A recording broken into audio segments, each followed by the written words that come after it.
Kamu pernah dengar kan gimana anak-anak Jepang itu cerdas-cerdas banget? Dari inovasi teknologi sampai budaya kerja yang disiplin. Kayaknya mereka selalu selangkah di depan. Tapi pernah kepikiran nggak sih apa rahasianya? Apa iya mereka cuma dijejelin rumus-rumus fisika dari balita? Saya jamin realitanya jauh lebih gila dan kompleks daripada yang kamu bayangin. Ini bukan sekadar kurikulum. Ini adalah sebuah way of life yang bakal bikin otak kamu mutar. Siap? Bayangin deh, dunia di mana setiap anak bukan cuma diajarin membaca atau berhitung, tapi juga gimana caranya bersihin toilet sekolah sendiri, melayani makan siang teman-temannya, dan bahkan menanam padi di halaman sekolah. Kedengarannya aneh? Selamat datang di sistem pendidikan Jepang, bro. Kita sering dengar anak Jepang cerdas, tapi biasanya cuma ngawang-ngawang aja. Ada yang mikir itu karena mereka otaknya encer dari lahir. Atau mungkin karena mereka cuma dijejelin pelajaran tanpa henti.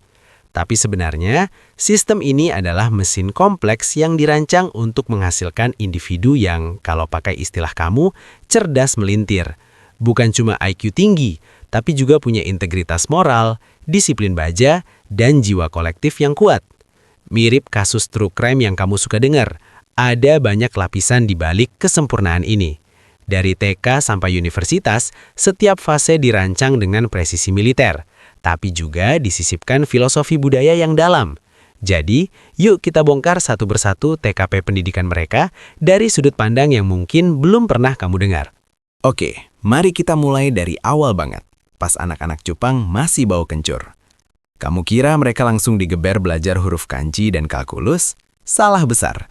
Sampai sekitar kelas 4 SD atau sekitar usia 9-10 tahun, fokus utama pendidikan di Jepang itu bukan akademik. Iya, kamu nggak salah dengar. Ujian formal minim biar gak stres. Tujuannya cuma satu, membangun manusia seutuhnya. Mereka diajarin tentang moralitas, etika, sopan santun, kemandirian, dan paling penting, kerja sama tim. Bayangin, anak-anak seumuran itu udah diajarin buat bersihin kelas mereka sendiri. Dari nyapu, ngepel, sampai bersih-bersih toilet sekolah. Gak ada tuh petugas kebersihan yang ngurusin. Kenapa? Karena ini bagian dari pelajaran tanggung jawab sosial dan menghargai lingkungan. Selain itu, di waktu makan siang, yang makanannya disiapin sekolah dan nutrisinya terukur, mereka juga belajar melayani. Guru dan murid makan bareng di kelas. Tujuannya buat membangun komunitas dan ikatan emosional. Ini semua bukan cuma kegiatan sampingan, tapi kurikulum inti yang membentuk karakter yang kuat, empati, dan mandiri. Ibaratnya, mereka membangun fondasi gedung pencakar langit dengan beton kualitas super, bukan asal jadi. Mereka percaya, kecerdasan akademik akan lebih efektif kalau ditopang oleh karakter yang solid. Jadi, kalau kamu mikir mereka cerdas cuma karena dijejelin buku, kamu melewatkan bagian paling krusial ini. Ini filosofi yang mind-bending, di mana belajar itu nggak melulu soal buku, tapi soal hidup. Pilar 2. Grind dan kompetisi berdarah. Jalur meritokrasi dan Juken Jigoku. Nah, setelah fondasi karakter ini kokoh, barulah sistem pendidikan Jepang mulai menunjukkan taringnya yang sesungguhnya. Begitu masuk SMP, atmosfernya langsung berubah 180 derajat. Tekanan akademik meroket tajam dan kompetisi mulai terasa kental. Ini semua bermuara pada satu hal, Juken atau ujian masuk. Dari SMP, SMA, sampai universitas, ujian masuk adalah gerbang menuju masa depan. Kamu mau masuk universitas top, berarti kamu harus masuk SMA top. Mau masuk SMA top, berarti kamu harus masuk SMP favorit. Lingkarannya begitu terus, dan persaingannya brutal. Disinilah fenomena Juku, alias bimbingan belajar, masuk ke cerita. Juku itu bukan sekedar opsional, tapi hampir jadi keharusan kalau kamu mau bersaing di level tertinggi. Bayangin, pulang sekolah formal jam 3 atau 4 sore. Terus kamu harus lanjut ke Juku dari jam 6 sore sampai jam 9 malam, setiap hari, bahkan di akhir pekan. Ini seperti punya dua sekolah sekaligus, dengan PR dan ujian numpuk dari keduanya.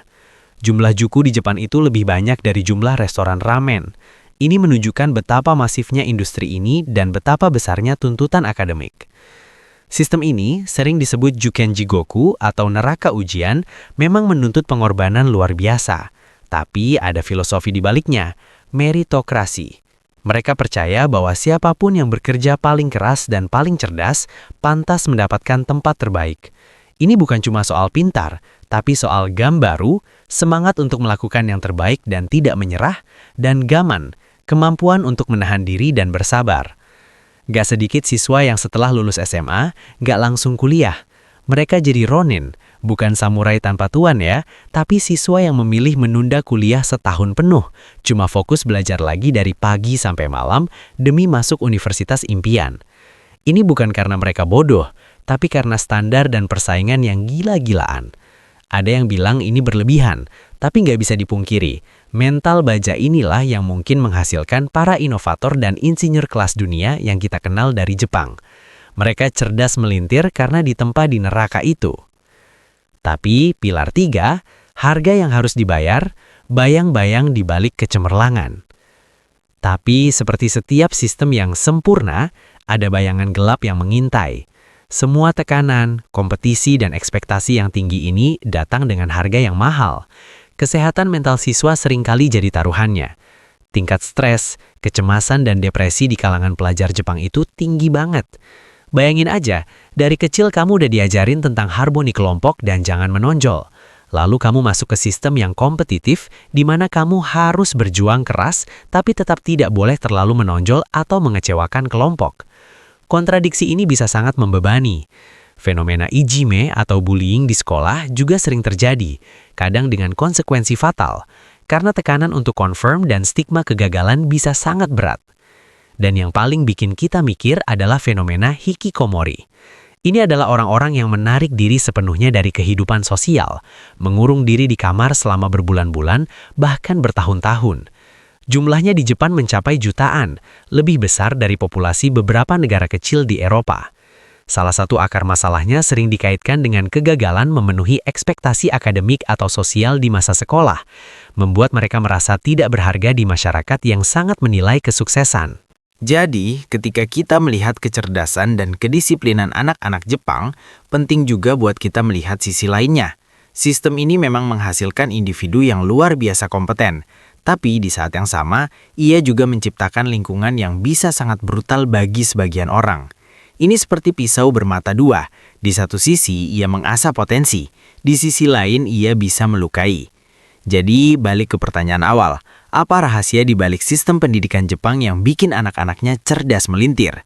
Jawabannya itu bukan cuma satu hal, tapi kombinasi dari berbagai faktor yang saling terhubung erat. Bukan cuma soal otak yang dipaksa mikir, tapi juga hati yang diajarkan berempati dan tangan yang dilatih mandiri.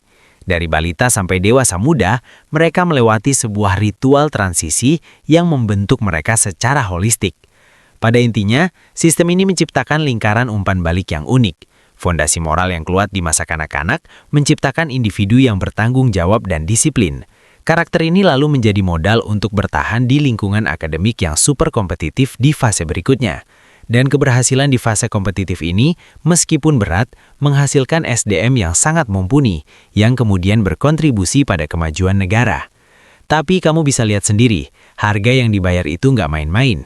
Di balik setiap kesuksesan, ada cerita perjuangan yang kadang pahit. Ada yang berhasil melewatinya dan menjadi pilar masyarakat, ada juga yang tumbang di tengah jalan, seperti kisah-kisah true crime yang punya korban dan penyelamat.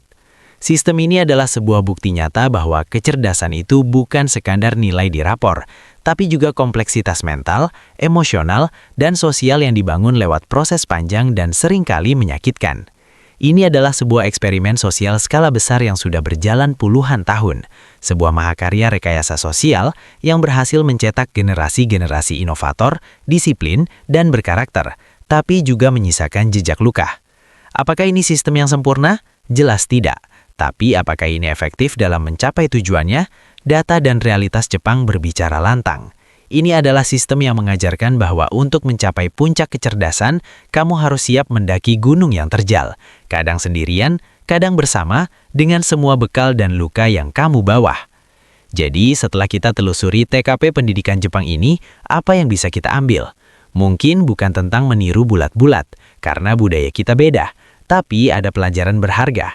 Kita bisa melihat betapa pentingnya fondasi karakter di usia dini, betapa berharganya etos kerja keras dan disiplin, dan yang tak kalah penting, kita harus selalu ingat harga di balik setiap kesuksesan. Pelajaran dari Jepang ini mengingatkan kita bahwa mengejar kecerdasan itu adalah perjalanan kompleks, bukan cuma soal sekolah favorit atau nilai sempurna, tapi juga tentang bagaimana kita membentuk diri sebagai individu yang utuh, yang bisa berkontribusi pada masyarakat. Dan yang paling penting, bagaimana kita bisa menemukan keseimbangan antara ambisi dan kesejahteraan diri. Karena pada akhirnya, kecerdasan sejati itu bukan cuma bisa menghitung rumus paling rumit, tapi juga bisa memahami diri sendiri dan dunia di sekitar kita dengan empati dan kebijaksanaan. Konten ini dibuat untuk orang tua yang peduli masa depan anaknya. Subscribe sekarang dan jangan lewatkan video bermanfaat lainnya.